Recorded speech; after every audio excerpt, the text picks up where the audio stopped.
अस्सलामुअलैकुम,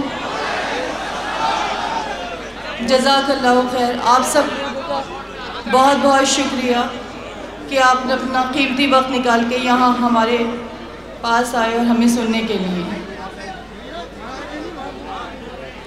मैं नूरीन फ़ातिमा शिफ़ा और रहमान की अहलिया, पिछले 5 सालों में मैंने यही अल्फाज उनके लिए सुने हैं।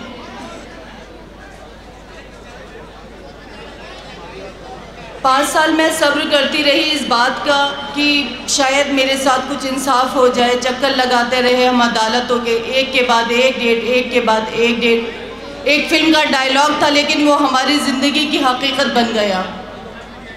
जिस फिल्म के डायलॉग पे हम हंसा करते थे उस पर हमें अब रोना आता था कि हमें पता है एक डेट के बाद जब दूसरी डेट मिलती है तो कितनी नाउमीदी होती है। हर कोई हमसे ये सवाल कर रहा है कि हम क्यों खड़े हुए, मतलब आप कैसे करेंगी, आप क्या करेंगी, आपके मुद्दे क्या हैं, आपने क्या सोचा है, आपने क्या सोच के प्लान किया। असदुद्दीन ओवैसी साहब ने आपको कांटेक्ट किया या बैरिस्टर साहब से आपने कांटेक्ट किया, कैसे टिकट मिल गया, क्यों टिकट मिल गया, क्यों खड़े हो गए, क्यों नहीं खड़े हुए। शिफा भाई जेल में है, जेल से कब वापस आएंगे, क्या डेट से। या अल्लाह, इतने सवाल 5 साल में आप लोगों ने एक बार नहीं पूछा कि आपकी ईदें कैसे गुजरी, आपके रमज़ान कैसे गुजरे, आप बीमार तो नहीं हुई, आप बीमार हुई तो आपने अपने बच्चों को कैसे संभाला, आपने बच्चों को स्कूल कैसे भेजा, आपकी स्कूलों की फ़ीसें कैसे जमा हुई, आपने खाना कैसे खाया, आपने खाना कैसे बनाया। एक बार भी आप लोगों को याद नहीं आया। जब हम लोग ताकतवर होकर उम्मीद रखकर आप सब पर आज खड़े हुए तो हमें फिर लंगड़ा करना चाहते हैं, फिर हमें उन गुमनाम गलियों में डालना चाहते हैं जिसमें हम रह रहे थे। क्या आप चाहते हैं कि हम बोले ही नहीं, कुछ भी नहीं करें, जुल्म को सहते रहें। मुझे लगता है जुल्म करने वाले के साथ साथ जुल्म होता हुआ देखकर खामोश रहना भी उतना ही गुनाह है जितना जुल्म को करना। हर कोई ये पूछ रहा है कि हम इलेक्शन में क्यों खड़े हुए हैं। आप ये बताइए, ये मेरा बेटा है, अब से 5 साल पहले ये कितना बड़ा होगा, इसने किस किस तरह का खौफ और डर महसूस किया होगा इस चीज़ में कि कल को मैं जब बड़ा होऊंगा, मैं कॉलेज में जाऊंगा तो मुझे क्या कहना होगा कि मेरा बाप दहशतगर्द था, दंगाई था। क्या हम लोगों का हक नहीं? हमारी गलती क्या थी? असल ये गलती थी कि उस प्रोटेस्ट का हिस्सा थे।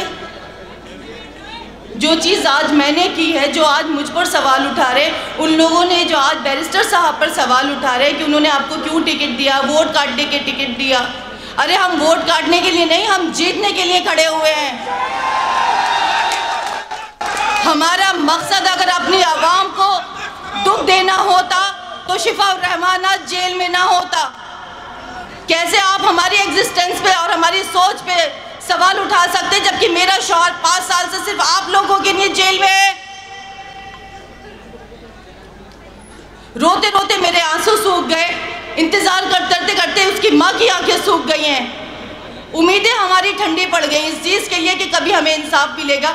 आज मैं आप लोगों के पास आई हूँ, आप बताइए क्या शिफा उर रहमान गलत है? क्या शिफा उर रहमान ने कुछ गलत किया है? एक बंदा आकर बोले, एक बंदा आकर मुझे ये बताए कि शिफा उर रहमान ने उसके साथ गलत किया है। या जो आप बताएं, क्या शिफा उर रहमान के साथ जो 5 साल में हुआ क्या वो होना चाहिए था? मेरे बच्चों की क्या गलती है? क्या आप लोगों के बच्चे नहीं हैं? क्या शिफा उर रहमान आपका नहीं है? आज आप क्यों डर रहे हैं, क्यों खौफ में है कि बीजेपी आएगी? बीजेपी आएगी तो क्या हो जाएगा? इससे बुरा क्या हो जाएगा? मेरे लिए इससे बुरा कुछ नहीं हो सकता। मेरा सरपरस्त मुझसे छीन लिया गया क्योंकि आप तक ये आग नहीं पहुंची है, तो इसलिए आप सवाल खड़े कर सकते हैं। मेरे सवाल तो खत्म हो चुके हैं क्योंकि मैं तो 5 साल से सवाल कर रही हूँ लेकिन जवाब ही नहीं मिल रहा। तो आप भी अगर मेरे साथ मिलके मेरे इन सवालों में शामिल होंगे तो शायद जवाब आए और आप भी कटघरे में खड़े होने से बच जाए। आज मैं अपने बच्चे को अपने साथ सिर्फ इसीलिए लाई हूँ कि मैं तो सब्र कर सकती हूँ लेकिन बच्चों की सब्र अब नहीं, मुझसे दुख नहीं देखा जाता। ठीक है, आप खुद सोचिए, आपके भी बहन भाई होंगे, आपके भी बच्चे होंगे, भतीजा भतीजी होंगे, भांजा भांजी होंगे। आप ये बताइए इन बच्चों की क्या गलती थी? हम तो बड़े हैं, सब्र कर लेते हैं, लेकिन बच्चे तो मासूम होते हैं, उनको बहलाना बहुत मुश्किल होता है। मेरा एक बेटा इससे भी छोटा है, आज मैं उसको बुखार की हालत में छोड़कर आपके पास यहाँ वोट अपील कर रही हूँ। उसके बावजूद भी हर कोई मुझे कठेरे में खड़ा करता है कि आप क्या कर लेंगी। अरे मैं वो कर लूँगी जो आपका पिछला MLA नहीं कर सका।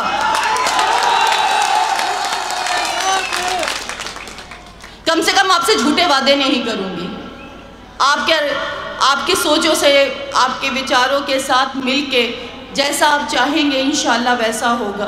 कम से कम इससे बेहतर ओखला होगा, इससे बेहतर ज़िंदगी होगी, उसमें एक सच्चाई और जज्बा होगा। आप भी मुतमईन होंगे और मैं भी मुतमईन होंगी अगर शिफा MLA होगा।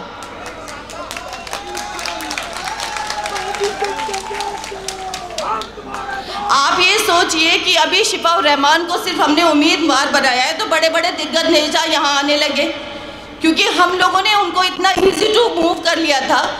वो हमें टेकन फॉर ग्रांटेड लेते थे कि ये तो ओखला की आवाम है, इनको बस पंजाब झाड़ू पता है, कुछ पता ही नहीं है। बीजेपी से तो उन्होंने हमें डरा ही रखा है।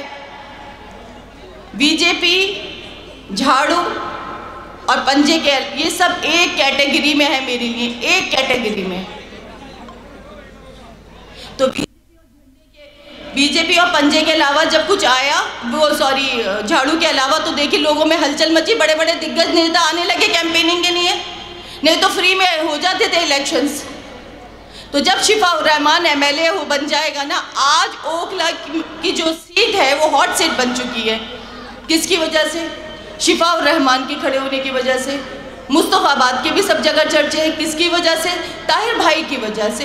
तो आप ये सोचिए, जब आज उम्मीदवार बनने के बाद ये चर्चे हम लाइमलाइट में आ चुके हैं, तो कल इंशाल्लाह जब हम MLA बन जाएंगे, हमारे शौहर ताहिर भाई, तो आप ये सोचिए इस ओखला का क्या निज़ाम होगा। लोगों की नजरें आएंगी कि यहाँ का मुसलमान बेवकूफ़ नहीं है, यहाँ का मुसलमान छोटी छोटी टॉफियों से बहकने वाला नहीं है, वो जज्बात को समझता है, वो इंसान है, कोई भेड़ बकरी नहीं है कि जिधर जला दो उधर चढ़ जाए। उसके जज्बात है, वो आपकी तरह बुज़दिल नहीं है, वो दूसरों के एहसास से नहीं खेलता। मुझे अपनी आवाम से, अपने ओखला के अपने सारे बहन भाइयों से ये उम्मीद है कि इंशाअल्लाह वो मेरी परेशानी को बिना बोले समझेंगे। मैंने अब बहुत बोल लिया, मैं आप लोगों से प्लीज़ दरख्वास्त करती हूँ, मेरे शौहर शिफा रहमान के लिए वोट कीजिए, और इतना वोट कीजिए कि अल्लाह ताला उन्हें बहुत अच्छी वाली कामयाबी अता फरमाए। मेरे लिए नहीं तो मेरे बच्चों के लिए प्लीज़ वोट कीजिए। जज़ाकल्लाहु खैर।